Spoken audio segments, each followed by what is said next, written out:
여러분 안녕하십니까. 식스센스 시작해보도록 하겠습니다. 이번 주 상승부를 이어가고 있는 시장입니다. 8월의 첫 거래일 기분 좋게 양대지수가 나란히 1% 넘게 강세 출발했는데요. 오전에 잘 가던 2차 전지주가 약간은 주춤하면서 코스닥은 상승폭을 줄였습니다.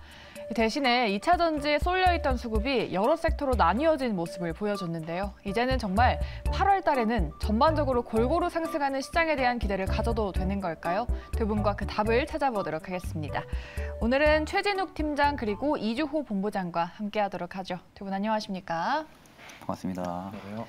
네, 두 분과 함께 오늘은 어떤 섹터, 어떤 이슈가 떠올랐는지 알아보도록 하겠습니다. 첫 번째 키워드로 바로 만나보시죠. AI가 다시 살아나고 있습니다. 코난테크, 솔트룩스 급등에 셀바스 헬스케어도 지금 상한가를 기록했습니다. 셀바스는 연초에 급등하고 몇 달간 좀 쉬길래 정말 오래 조정받는다 싶었거든요. 근데 셀바스 헬스케어가 우리 최진욱 팀장의 지난달 공략주였지 않습니까? 네네, 그렇죠. 이제 AI는 시작하는 산업이니까 뭔가 언젠가는 다시 시세를 내주겠지 했는데 그게 또 지금이네요.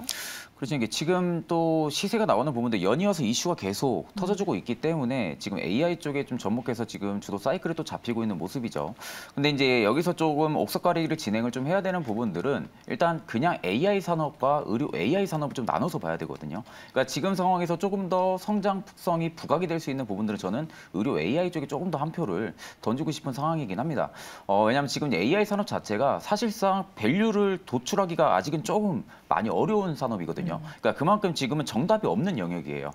그러다 보니까 지금 기업들이 실적이 정확하게 찍혀가지고 주가가 계속적인 좀 상승이 나와주는 부분들이 아니라 사실 앞으로의 좀 성장성 부분들에 있어가지고 명확하다 보니까 그 부분들이 일단 지금 주가에 어느 정도 기저효과식으로 지금 반영이 되고 있는 부분들이죠.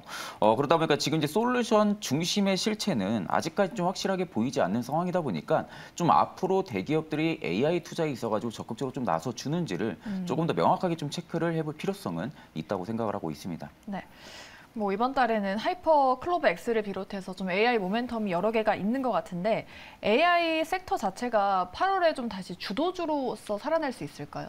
일단은 지금 사실 반도체랑 2차 전지가 좀 전반기에 좀 많이 올라왔고 네. 그리고 상승폭이 컸기 때문에 이제 그런 수급 자체가 이제 좀 다른 쪽으로 갔다 이렇게 보시면 될 것 같고요.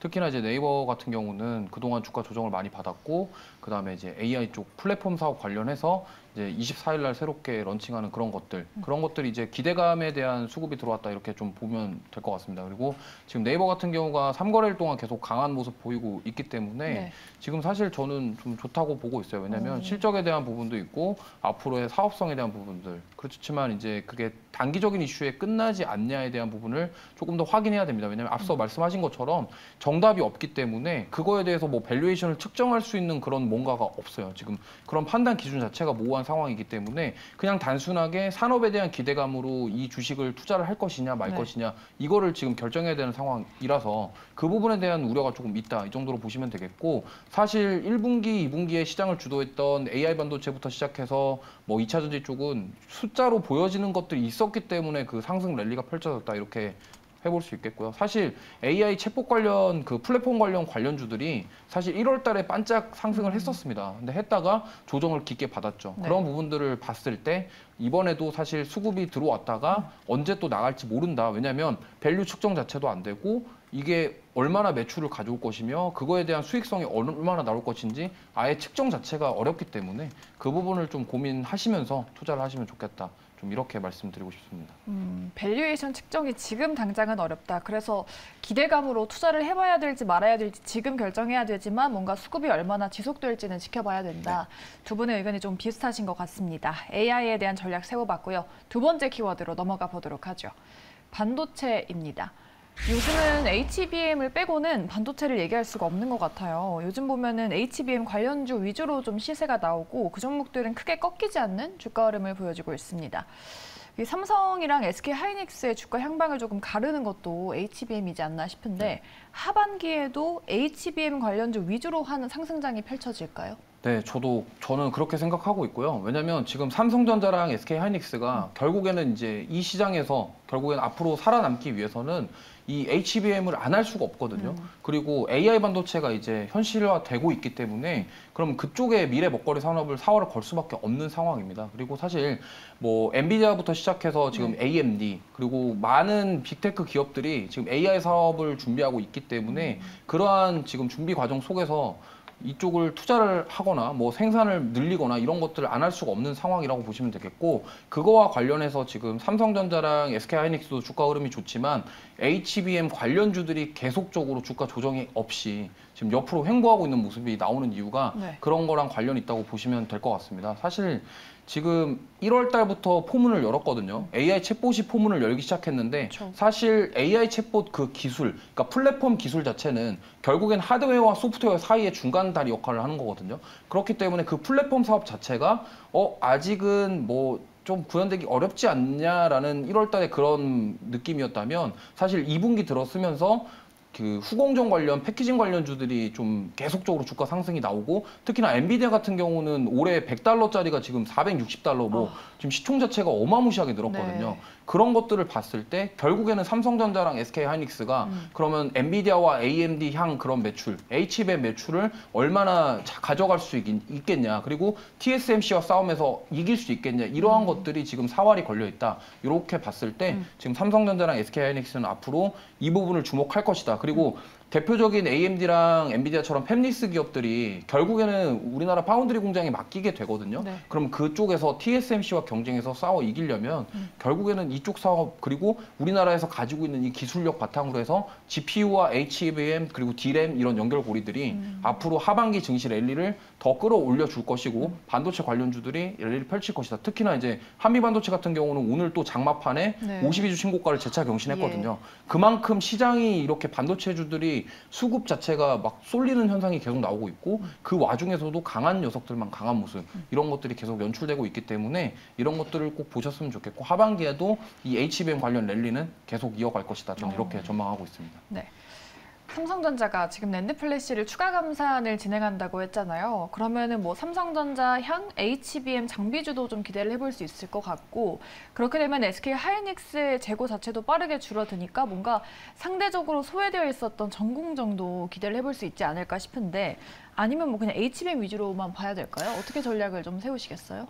일단 지금 본부장님 말씀하신 것처럼 HBM 수요가 워낙 강합니다. 지금은 모멘텀이 강한 건 사실인데, 일단 전공정을 계속적인 가격에 좀 하락이, 그러니까 이제 상방이 좀 막혀 있었던 부분들은 재고 때문에 그랬거든요. 그러니까 재고가 워낙 많이 쌓여 있는 상황에서는 결국에는 웨이퍼 장비를 계속적으로 만들어낼 수가 없습니다. 그러면 이제 후공정 쪽 같은 경우는 반대로 전공정이나 좀 수혜 부분들을 좀 입을 수 있는 부분들이 있죠. 이미 만들어져 있는 제품을 패키징을 해가지고 판매를 하는 부분들이다 보니까 전공정에 비해서 후공정의 좀 기업들이 조금 더 주가 상승이 좀 컸습니다. 다만 지금 전공정 같은 경우가 올해 하반기 3분기 이후부터 해가지고 저는 좀 수혜가 확실하게 좀 나와줄 가능성이 좀 크다고 봅니다. 그 부분들에 지금 SK하이닉스랑 삼성전자가 낸드 쪽에 지금 추가 감산을 공식화를 했거든요. 그렇게 되면 이제 앞으로 좀 전공정 쪽에 계속적인 주가를 눌렀던 부분들이 재고였다 보니까 3분기 이후로 이 전공정 업체들이 좀 재고가 빠르게 소진이 될 가능성이 큽니다. 그렇게 되면 결국에는 그간 전공정 쪽에 못 갔던 주가 랠리가 또다시 수급이 좀 불어일으킬 수가 있는 부분들인데, 사실 이 부분들이 좀 HBM의 좀 사이클을 따라갈 수 있는지는 조금 더 지표 부분들을 좀 확인은 해봐야겠지만 여전히 저는 좀 HBM 쪽은 좀 모멘텀이 좀 강하거든요. 근데 이제 전공정 같은 경우는 우리가 좀 투자 관점을 좀 잘 잡아야 되는 부분들 같은 경우를 지금 단기 트레이딩으로 접근하기에는 물론 HBM 쪽입니다. 다만 좀 내가 가치 투자라든지 좀 중장기적인 지금 가격의 메리트가 워낙 강하니까 지금 구간에서 나는 조금 모아가는 방식으로 취하겠다 할 경우는 후공정보다는 저는 좀 전공정 쪽에 좀 손을 들어주고 싶고요. 그러니까 그런 관점으로 보면은 지금은 반도체 산업군 자체에 있어가지고 하반기에 조금 더 2차 전지랑 좀 같이 동행으로 좀 주도를 해줄 수 있는 사이클은 명확하게 좀 잡혀 있는 상황이다 보니까 이 안에서 이제 내가 단기 트레이딩을 할 것이냐, 중장기 트레이딩을 할 것이냐에 따라 가지고 그 카테고리만 좀 나눠가지고 접근을 해보면은 되실 것 같습니다. 우리 데니님도 한미반도체가 내일 얼마까지 갈까라고 또 관심을 많이 보이고 계시네요.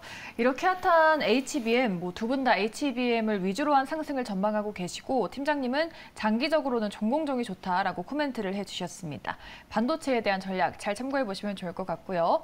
마지막 키워드도 한번 보도록 할게요. 제약바이오입니다. 제약바이오 종목들은 그동안 개별 모멘텀으로 좀 급등이 많이 나왔었죠. 이 제약바이오 섹터를 좀 볼 때 미국의 금리 인상 얘기도 많이 하시는데 이제 금리 인상이 끝난 걸로 시장에 반영이 되지 않나 싶습니다. 그래서 오늘은 이제 제약바이오 전체적으로 좀 투자 심리가 살아난 것 같은데 이게 연속성이 있는 이런 투자 심리가 살아난 걸까요? 그러니까 이제 올해 같은 경우가 작년에 좀 신약 승인이 감고가 좀 많이 됐었거든요. 기업들이. 그러면 이제 올해부터는 신약 승인에 대한 허가 부분들이 좀 많은 시기이긴 합니다. 그러니까 그러다 보니까 지금 바이오 섹터가 상대적으로 투자 매력도가 좀 많이 내려가 있었죠. 왜냐하면 그간 좀 실적에 대한 기대치 부분들이 이미 주가에 전부 다 반영이 됐었던 부분들이고요. 거기에 좀 높은 밸류 지표가 형성이 되고 있다 보니까 그에 따른 좀 주가에 부담감이 남아 있었던 부분들이고, 근데 이제 신약 허가 부분들이 올해 들어서 하반기에 좀 빠르게 가속화가 된다고 하게 되면은 이 부분들의 밸류가 다시 한 번 더 재측정이 들어갈 가능성이 크겠죠. 그러니까 앞전에는 코로나 여파로 인한 치료제 부분들이 좀 부각이 많이 됐었다라고 하게 되면은 최근에 지금 인기가 되고 있는 게 비만 치료제죠. 그러니까 비만 치료제 관련해서 최근에 또 이슈가 계속적으로 나와주고 있습니다. 그러니까 지금 기업들, 바이오 기업들이 전체적으로 어떠한 좀 약품 쪽보다는 치료제 쪽으로 좀 많이 치우쳐 있다는 겁니다. 그래가지고 뭐 당뇨병이라든지 비만 치료제 그리고 명역 항암제 이런 쪽에 좀 사업 쪽이 좀 많이 치우쳐 있다 보면은 결국엔 신약 허가 부분들이 작년에 없었던 부분들이 올해 빠르게 좀 승인이 될 수 있는 부분들이 굉장히 좀 많고요. 네. 그렇게 되면 결국엔 바이오를 주가를 끌어올릴 수 있는 부분들은 지금은 재무보다는 좀 신약 쪽에 대한 재료가 워낙 큽니다. 그러니까 바이오 쪽에 지금 주도 사이클 자체가 잡히게 되려면은 결국엔 신약에 대한 부분들의 재료가 있는지, 그리고 그 밑에 재무적으로 어느 정도 뒷받침이 되고 있는 대기업들 위주로는 여전히 저는 지금 시기에서는 분명히 좀 주목을 해볼 필요성은 있다고 생각을 하고요. 워낙 이제 코스닥 쪽에서 바이오 쪽이 어느 정도 예전에는 뭐 그랬었죠. 바이오가 올라가야 코스닥이 올라가고 좀 이러한 좀 이야기가 많았던 만큼 네. 그만큼 지금 투자 매력도가 많이 내려와 있습니다. 그렇기 때문에 반대로 우리가 생각을 해본다고 하게 되면은 좀 저가 매수 방식으로 좀 본다라고 하게 되면은 바이오 쪽인데 좀 중소형주 이런 쪽보다는 조금 대기업 쪽이나 뭐 유한양행이나 뭐 셀트리온 제약이나 이런 쪽에 조금 더 접근을 해보시는 게 맞지 않을까라고 생각을 하고 있습니다. 아직까지는 대장주 위주로 봐야 된다라고 말씀하셨습니다. 근데 이 제약바이오가 워낙 연속성도 약간은 부재하고 변동성이 커가지고 시청자분들께서는 뭔가 쉽게 손이 안 나가는 섹터다라고 말씀을 하시거든요. 본부장님이 보시기에는 제약바이오주 지금 살아낼 수 있다고 보세요? 네, 저는 일단 지금 터닝 포인트가 된 부분이 예상치를 뛰어넘은 실적이라고 보고 있습니다. 결국에는 실적에 대한 모멘텀이 주가를 부양할 수 있는 가능성이 지금 높은 장세이기 때문에 이 부분이 좀 중요하게 작용하기도 하겠고요. 그리고 앞으로 이제 기술 수준이라던가 이런 바이오 시밀러 이쪽이라던가 신약 개발 이런 쪽에 분명히 이슈가 나올 겁니다. 그런 이슈가 동반되면서 실적이 받쳐주는 기업들이 좀 상승 모멘텀을 끌고 갈 수 있을 것 같고요. 그리고 사실 코스닥이 되돌림이 나올 때 원래 바이오주들이 움직였어야 되는데 사실 올해는 바이오들이 되돌림 나오면서 올라간 게 아니라 반도체 쪽에서 올렸거든요. 근데 이제 드디어 후발주자로 지금 수급이 바이오 쪽으로 들어오고 있는 모습이 보이기 때문에 앞으로 이제 바이오 시밀러 쪽이라던가 신약 개발 이런 이슈가 나오는 쪽으로 좀 수급이 집중될 가능성이 높고 실적 보셔야 되지만 네. 결국에는 미국에 대한 그런 금리 인상 종료 그리고 우리나라 한미 금리 차가 너무 높기 때문에 외국인들이 들어올 수 있는 여건들 이런 것까지도 잘 고려를 해서 보셔야 된다고 보고 있고요. 어쨌든 지금 실적과 앞으로 바이오 시밀러 매출, 기술 이전 이런 것들이 다 복합적으로 작용했을 때 되돌림 나올 가능성 높고 추가 상승 모멘텀 충분히 있다 이렇게 보고 있습니다.